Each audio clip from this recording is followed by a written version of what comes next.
Hello and welcome to Old Lady Plays. I'm Kate, the old lady, and this is The Loyal, episode 16 of the San Diego Loyal Save. So let's see how we've been getting on. I think we'll actually show you that before the game this time, just for fun. You last saw us when we lost to San Diego 1904 on penalties in the third round of the Cup. I was very disappointed. Memphis, we beat them 2-1. Pretty good there. Austin Bold, a disappointing 0-0 draw. I really think we should have been able to score in that one. Miami, we beat 2-0 on 2 goals from Rubio Rubin. Orlando City, we beat with goals from Rubin, Dow, and good old Gallardo, one of the three amigos. And Portland 2, we beat with 2 by Gutierrez and 1 by who is that? Gallardo. Okay. And you're thinking, wait a minute, Gutierrez? Who's Gutierrez? Gutierrez is our new player. Gutierrez is this defensive midfielder that we picked up. 22-year-old Mexican, because Mexicans are wonderful and cheap. And he's got great mentals, pretty good physicals.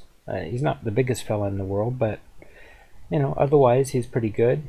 He could be a little stronger, but it's okay. He does the job. And he's quite comfortable playing in any of the defensive midfield roles. So, except roaming playmaker, but that's fine. Anyway, he's a good player, and I'm really happy we got him in for nothing. I signed him on an end-of-contract deal, and he's already scored 2 goals in the first 4 matches with a 7.0 rating. So that's pretty darn good. We're happy with that. I think that's the only transfer that mattered. Yes. Diego Morales, Almeida, and then Alexis Gutierrez. And we've gotten through the transfer window, and we have not signed anybody else. But we have got a... Right, this is the guy I was trying to get here. Jorge Hernandez, but I was signing him on an end of contract, and then they went and extended his contract for a year. Sneaky buggers. So I couldn't sign him.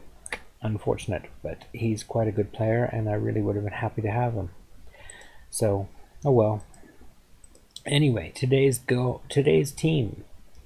Fenlison retains his place in goal.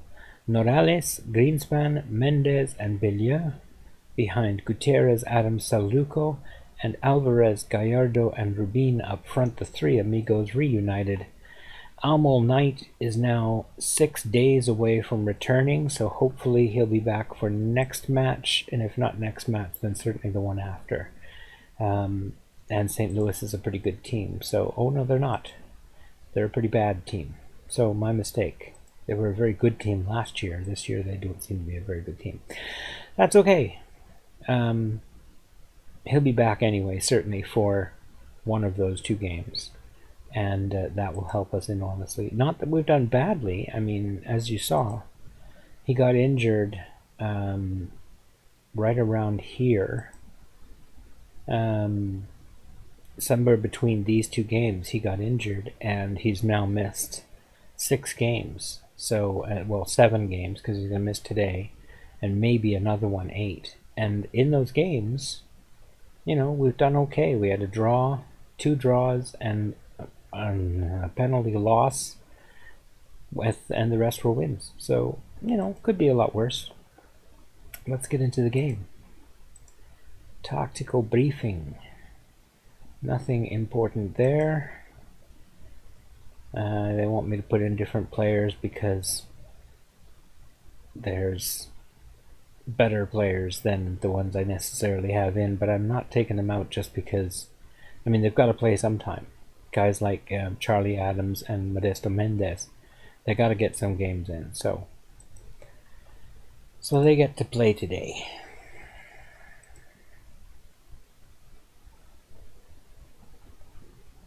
All right.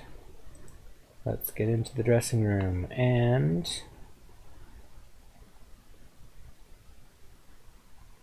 I think we should be able to beat these guys. So I'm going to say this, and we got most of them responding. That's good.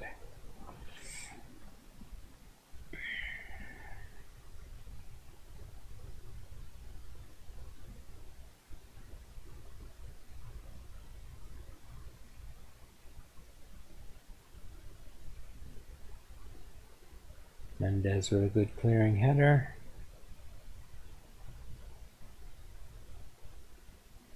Uh-oh. That's not very good.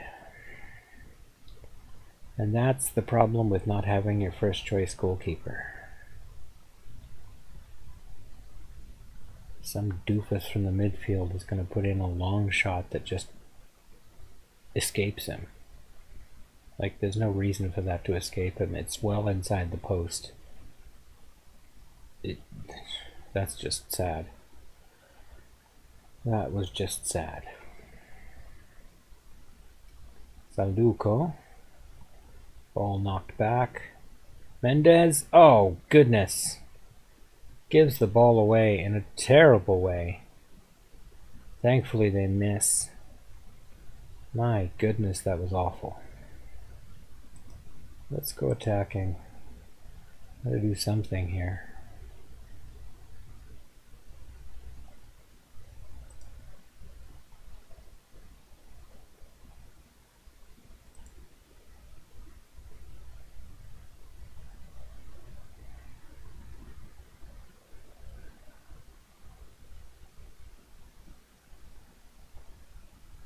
Ah, there we go. That shout helped.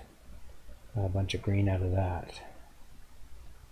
Always press, good. Always press, good. How did we do? 2 whole shots, and none of them on target. Okay. Thrash the arms. I'm not pleased. Get your ass out there and play like you mean it.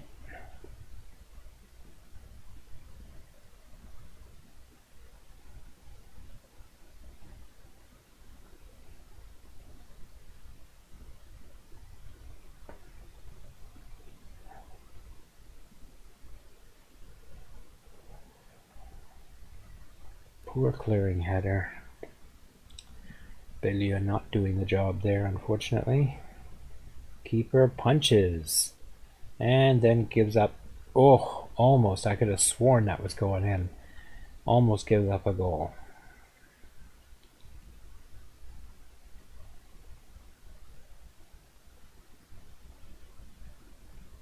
Wow, we're terrible today. Ugh.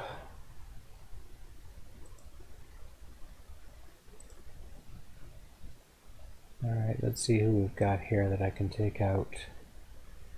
We'll have Yusuf Bob there, and Yusuf Dow there, and Brian Garcia there, because those are the most tired 3. Let's see whether 3 new pairs of legs can help anything this late in the game. Gutierrez, nothing. Back in now, Belia. Plays it over the top for Rubin. Rubin scores.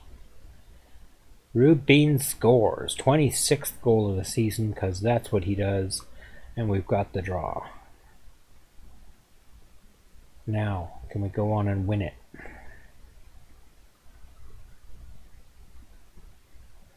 Rubin does what Rubin does, which is to say puts the ball in the net every time.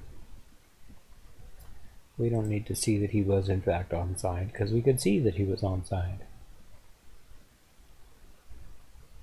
Well, that's going to be a very disappointing draw. We should have won that. 1.34 xg, 1.07 to them. We nailed it in the second half, but just could not put them away. Well, that's frustrating. That is frustrating. Yeah. Oh well. Simply put, was not good enough. We should have won that match. Yeah, we should have. You guys were disappointing. That was not good enough. That was not good enough. We still sit in third place after the match, so that's okay. We're in the best position of the playoff positions. We are, unfortunately, after the draw, we're now 11 points behind Cincinnati, so it looks much less likely that we're going to catch up to them. I was hoping they might lose today while we won, which would have brought us 3 points closer and put us 6 points out with only 14 games to go. So I think we could have made up 6 points with 14 games to go. I don't think 11 points is the same ease. So, not good. Not very good. So, I wanted to show you, by the way, the stats in the league, just because we haven't looked at them for a long time. And let's have a player overview. Most goals. Rubio Rubin, Latino goal machine. He is number 1. 2 goals ahead of his 2 competitors. Pretty darn good there. We're happy with that. Most assists. Colin Martin shows up at 6th. Not too bad. I would like to see more from him though. Shots and player of the match and key passes, pass completion, tackles, most clean sheets. Amel Knight with 11, Tyler Miller with 19. Fewest conceded, Miller with 14.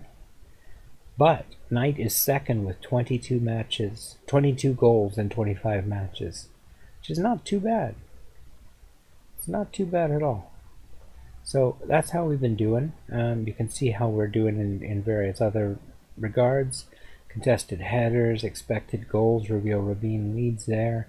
Shots on target, Rubin leads. Save ratio, Knight leads. Rubin's third in goals per 90 minutes. Martin is assists in 90 minutes, third. And crosses attempted. Carlos Alvarez has got 312 to put him third. So we're doing pretty well. Third seems to be a recurring theme in our look at things here, and third is where we're sitting. So, and you know, by our goal difference, that's probably about where we belong. You know, goal difference is usually very closely tied to performance, and so you find that the teams with the best goal difference tend to win things, and the teams with the worst goal difference tend to get relegated. And as you can see, that is mostly happening here. Charleston playing a little bit above their weight, but you know, St. Louis is not far behind them, so we'll see how that turns out. But we are third in the league in goal difference and third in the league in points. So it doesn't seem completely unreasonable. It's still mind-blowing to me that we are actually up in third place, because the board this year, I want to remind you, the board this year initially wanted us to avoid relegation. Now we've got mid-table. I upped it a little while ago, not because I really needed to or because we got much out of it, just because it felt like the right thing to do. We were initially picked to finish 15th or 16th, but we are now, interestingly, picked 17th. So, yeah, we've been getting worse over the course of the season, apparently. We're 33 to win odds to win it. Now, if it were a 3-place bet, I'd take it, but probably not for a 1-place bet. You know what I mean? If they finish in the top 3, you get a certain amount of the bet anyway, that I would take it. If it's 33 to 1 on them winning, there's no chance we're going to win. So that would be silly. But we definitely have a better chance to win than a lot of these teams, because they don't have any more chance to win than we do. There's no way they're going to catch up. So I don't know what's going on. Doesn't really matter. Doesn't really matter. So we'll be back. Where will we be back? Let's go and look at where we will be back. Let's come back. Ooh, Cincinnati. Now there's a corker of a game. That's the one we'll come back for then. Cincinnati, second in the league. We haven't played them before, so that should make it a good match. I'm looking forward to that. We'll come back for Cincinnati on March 18th. And then we'll see how we go in terms of the rest of the season. Probably we'll only have one more episode after that for the end of the season, and then on to the summer transfer window, where we're hoping to sign a few free agents and pick up some players, because it really is looking like we're going to have a shot at promotion. So we are going to have to tool up a little bit if we're going to try and survive in the top flight, because we are not ready yet. We are not ready yet. Again, our most valuable player is 500k, Rubio Rubin. And the teams we would be playing in the championship, in the Premier League, I should say. Well, let's look at the worst team, North Carolina. Here's the worst team's senior squad, with their best valued player at 825,000. And they've got 3 players better than us, and they're the worst team in the league. Alright? If we look at, say, a mid-table team like DC United, their players, their cheapest players, who don't actually play, they're worth less than, oh my goodness, all the way down to here. They've got 4 players who are worth less than our best player. That's what a mid-table team looks like in the Premier League. We are going to get slaughtered if we go up. But we've got to try, because you can't not. So we've got to try and win it and see how we get on. So I'll be back for that match against Cincinnati. I hope you enjoyed the episode. I do appreciate your time. Thank you very much for watching. I hope you have a great day, and take care.